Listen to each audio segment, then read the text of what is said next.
We've got the Mercedes-Benz AMG GLB 35. Did you hear that right? AMG, this will be good. Oh yeah. That is good. You know what? A go-kart.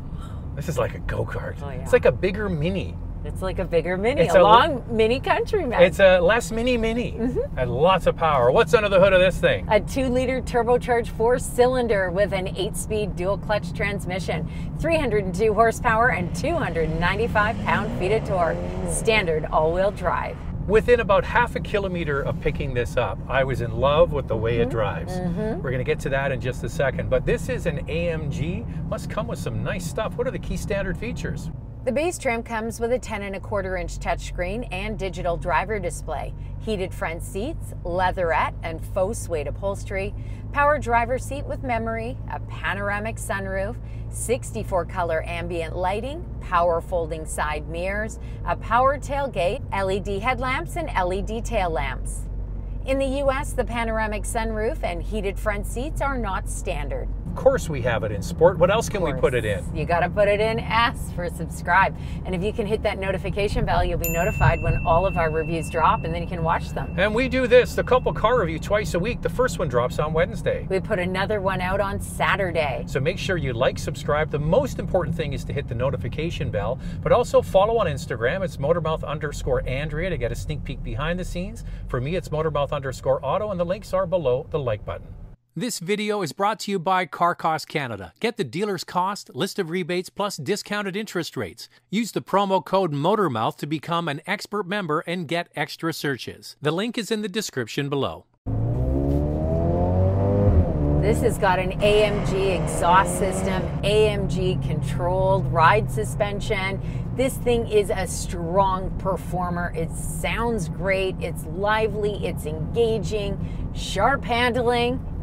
Awesome. You know what? I went to the AMG factory in Voltebach in Germany, and I asked a pointed question to the director. I said, are these AMGs that are not the V8 hand-built engines, are they really AMGs? And he insisted that they go through and they calibrate all the things you just mentioned, especially the suspension, and they do work on the engines. They're just not built there anymore. So I kind of agree, but it isn't like a pure AMG like those V8s. Yeah, for sure.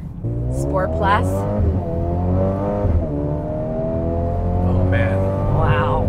I love this thing. That is fun.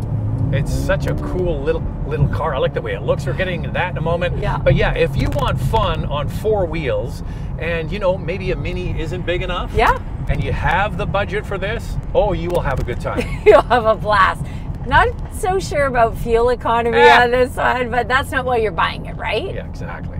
I don't know what it is about boxy vehicles, Andrea. I like boxy vehicles. I think this looks really cool in the AMG treatment, especially with the big wheels. And you know me, I don't like black wheels, but because they put that collar, the bright collar on the outside, it works with the black and white. Yeah, these are 21-inch AMG wheels. I think that they are the perfect size for this vehicle. This comes standard with LED headlights and LED taillights. Our test model has the multi-beam LED headlights on it. We also have the nightshade package, which gives you those black exterior accents that ups the sportiness of this GLB. Yeah, the black and white is really good. And I'm glad that Mercedes matched it to your outfit. I know, right? How did they do that? How do you know Mercedes?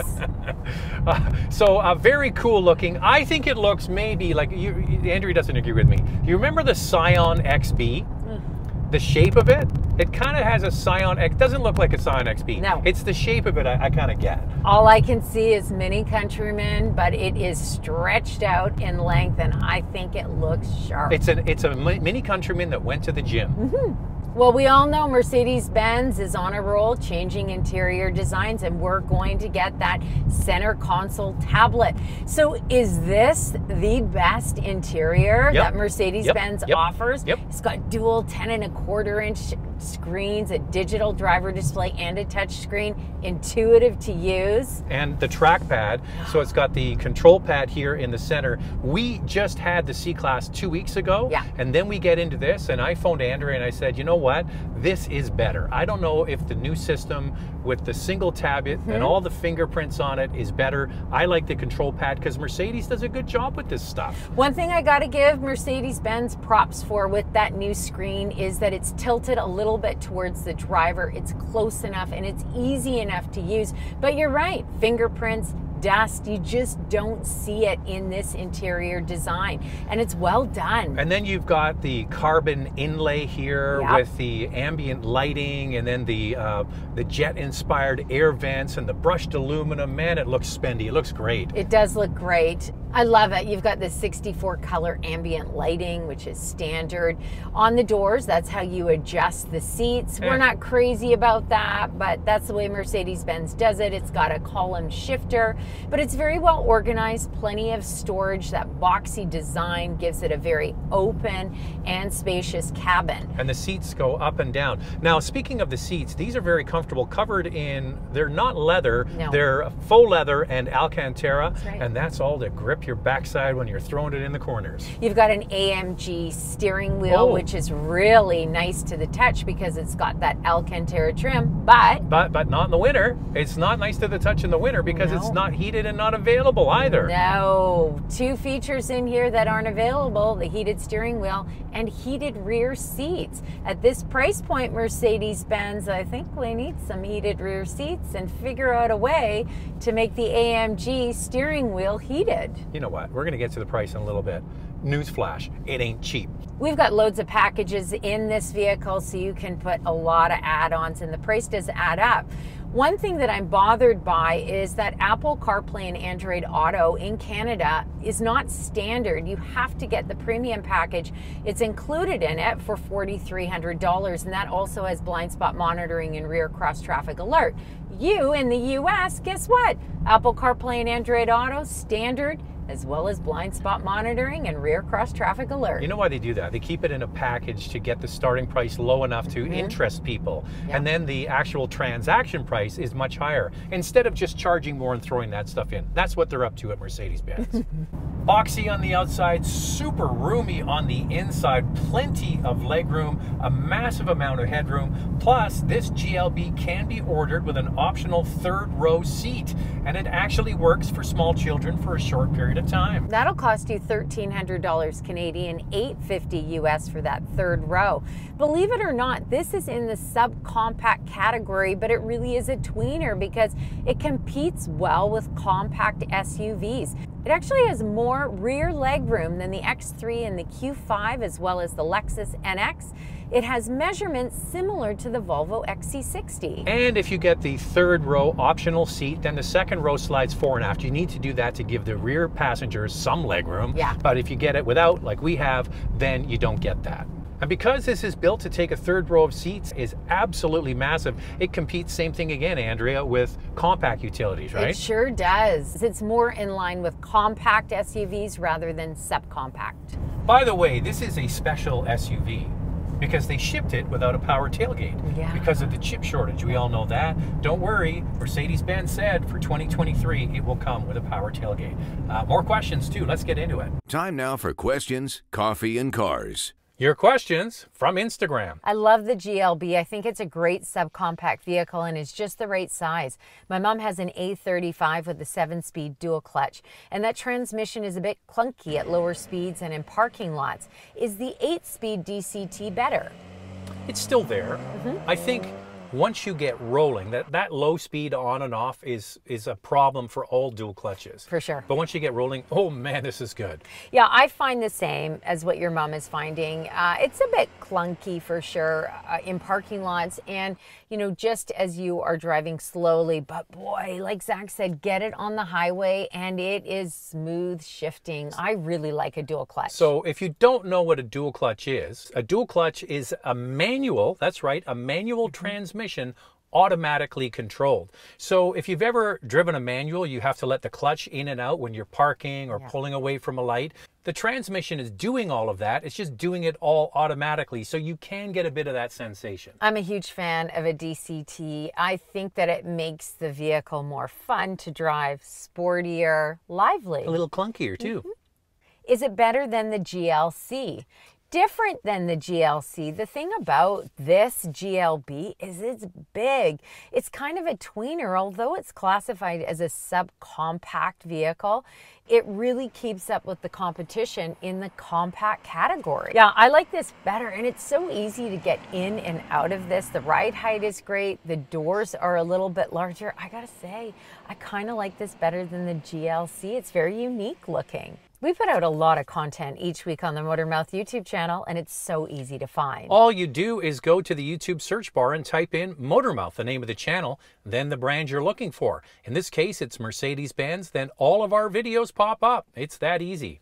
I do like the GLB, since this reminds me of the GLK, but longer. The downside of the GLB is that it has run-flat tires.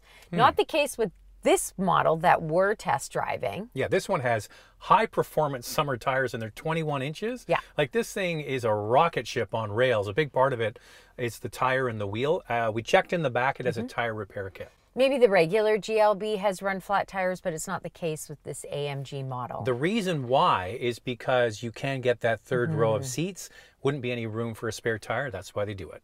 And now it's time for our hot topic. What's this one, Andrea? Is it worth the money? Andrea, that is a winner for the shortest question. Never mind hot topic, the shortest question ever. Very precise. I like it.